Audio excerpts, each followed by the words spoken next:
What's going on, y'all? It's Athletes Culture again, coming at you with another video.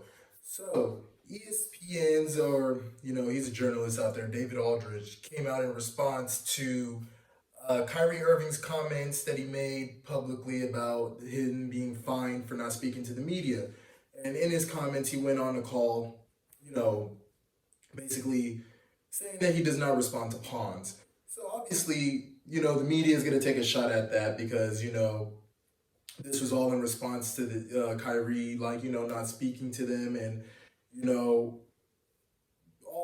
basically we already know how Kyrie is. He's not somebody who's going to be your normal run of the mill type of NBA star. He's a bit of a contrarian, but that should not take away from the talent that Kyrie Irving possesses and what he displays night in, night out.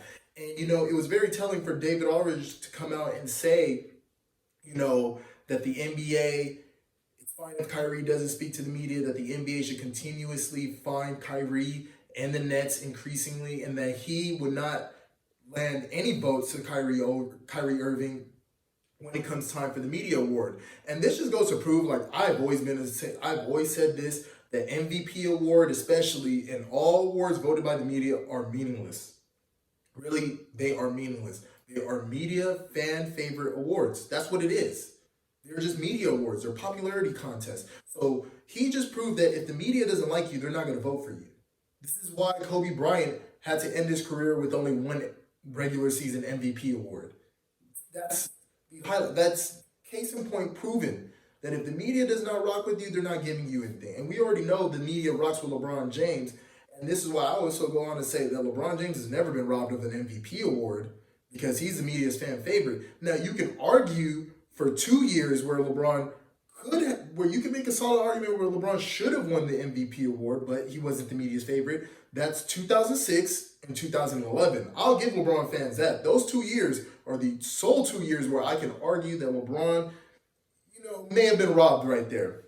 And basically because he wasn't the media's darling. But nonetheless, the media always gives it to whoever their favorite is or whoever's in the media's good graces, that's who they're going to give the award to. And the reason why I bring this up is it's kind of unfair because, Kyrie Irving is basically, I think with playing with the Nets now, having Steve Nash as coach, Kyrie Irving could be on track for having an MVP type of season. Now coming back with KD there. Now, why do I say this? Because Kyrie Irving, unlike all the other guards in his position, has been a consummate, player that has shown efficiency in shooting. Now, he's flirted around with 50, 40, 90 type of averages. He hasn't quite gotten there yet, but he's danced around it. And I think with Steve Nash's coach, if he implements a style of play and, speaks to Kyrie with some of the nuances in which he ran when he was with Phoenix and during his MVP seasons, I don't see why Kyrie isn't in the discussion. I definitely see him averaging 50, 40, 90. I mean, all right, last year he only played 20 games, but let's look at 2019 when he was an all-star, all right? 48.7 to be exact, but 49% field goal shooting, 40% from three, and free throws, he was 87%. Then, coming on to this past season, 2020, he was 92% in the 20 games that he played, 39% from three, 48% from the field. I mean, Kyrie Irving, definitely now that he has Kevin Durant there, who will be some sort of a fail-safe for him because the defense will have to stay honest on KD or else he'll just light you up from the outside in the mid-range and even take you inside if he's still the KD that we know, which I'm pretty sure he will be. So when you have a player like Kevin Durant there that attention will always be there, you're going to basically have to pick your poison and play Kyrie Irving straight up, and his efficiency level will go through the roof. He's going to be unstoppable. And if somebody like a David Aldridge, because his pettiness is going to prevent somebody like a Kyrie Irving from getting his rightful honor of being awarded maybe an MVP award or making it to the All-NBA team, that just goes to show you that he does not deserve a vote. They need to strip away or at least create some sort of category where the coaches vote or the players vote, where the media awards don't mean anything, because this is ridiculous. This is getting ridiculous. Who cares what type of personality he is? We all know how Kyrie is. If he doesn't want to speak to you, he probably has a good reason as to why he doesn't want to speak to you. But you cannot deny the people, and you cannot deny the player his rightful recognition, right? Because he's not shortchanging the fans night in, night out when he goes out and plays. Just look at the numbers. They're not lying. Kyrie Irving is a top 10 player in this NBA. You'd be hard pressed to name 10 players better than him. Now, where I have him ranked, I have him behind Kevin Durant, Kawhi Leonard, LeBron James, James Harden, Steph Curry, Giannis, AD. Then if you want to talk about around that 8, then you can put in like maybe Kyrie Irving in that mix.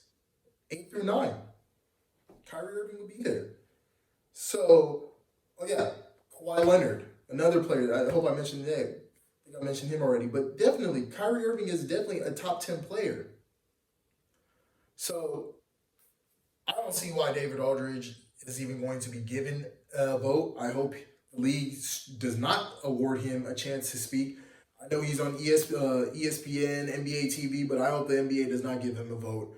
Because if he's going to take that level of pettiness, it basically, the MVP award and all those awards loses its prestige because you already know it's skewed. It's just, there's no objectivity. It's all subjective. And really, what he thought was going to be hurting Kyrie Irving, I think it ended up hurting himself. So I can't wait for the Nets to get playing.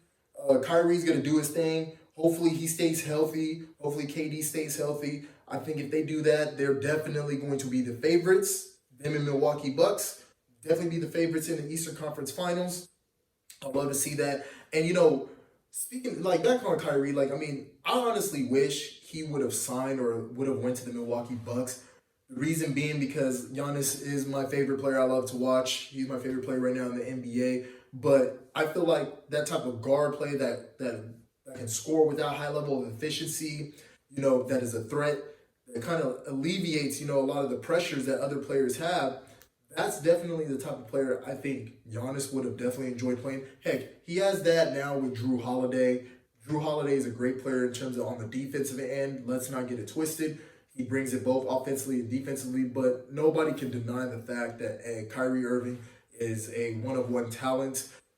From his ambidexterity, where he's able to score the ball equally well with both his right and his left hand. I don't necessarily see anybody. You can't shrink the floor on this guy. He's better than a James Harden in the sense that James Harden, that left hand is a killer. But force James Harden to the right, James Harden isn't as potent. Now, with Kyrie Irving, you can't do that. You can't force him right or left because he's going to kill you either ways. He's just going to get buckets regardless. So, I think, putting Kyrie Irving in the top 10 is definitely there. A lot of people, in the top 10 list. You could toss in maybe Jimmy Butler or Damian Lillard, somewhere in there too, to see where they would rank out. But I honestly feel Kyrie's better than those two. Damian Lillard had his best, season in terms of shooting percentages wise. This year, usually, I think this is his first season where he shot over 45%. In his career. This was the first season Damian Lillard's ever done that, where Kyrie has done that multiple times. So I don't necessarily see him being better. Dame is more so of a streaky shooter. When he's hot, he's hot. But when he's off, man, he's not really much of a threat. Kyrie Irving, with his playmaking ability, his ability to get into the cup, I think he does a better job than that than Damian Lillard. Now, Jimmy Butler, you can make a solid argument. I think his is just more so willpower, but when you come in terms of skill set, this is where the eye test has to come in. Kyrie Irving still has the edge over him, and he's a tad bit better scorer. But because Jimmy Butler's size and his mid-range game and his willpower, that's where the debate kind of comes a lot closer.